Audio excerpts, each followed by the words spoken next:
नमाज पठणावरून बुलढाण्यात 2 गटात हाणामारी, 8 जखमी, 3 जणांची प्रकृती गंभीर. बुलढाणा शहराच्या इक्बाल चौक परिसरात असलेल्या जामा मस्जिदमध्ये नमाज पठण करणारे मौलवी यांना बदलण्यावरून मुस्लिम समाजातील 2 गटात बरेच दिवसापासून वाद सुरू होता. याच वादाचं रूपांतर आज शुक्रवारी दुपारी नमाज अदा केल्यानंतर हाणामारीत झालंय.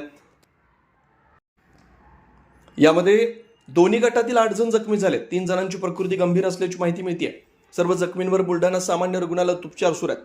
जामा मस्जिदमध्ये गेल्या 30 वर्षापासून नमाज पठण करणारे हाफिज रहमत हे आता वयोवृद्ध होत असल्यानं नमाज पठणासाठी दुसऱ्या मौलानाची नियुक्ती करण्यात यावी अशी एका गटाची मागणी होती. तर हाफिज रहमत यांनाच नमाज पठणासाठी ठेवण्यात यावं अशी दुसऱ्या गटाची मागणी होती. यावरूनच हा वाद उफाळला. सध्या परिसरात तणावपूर्ण शांतता असून पोलिसांचा चोख बंदोबस्त पाहायला मिळतोय.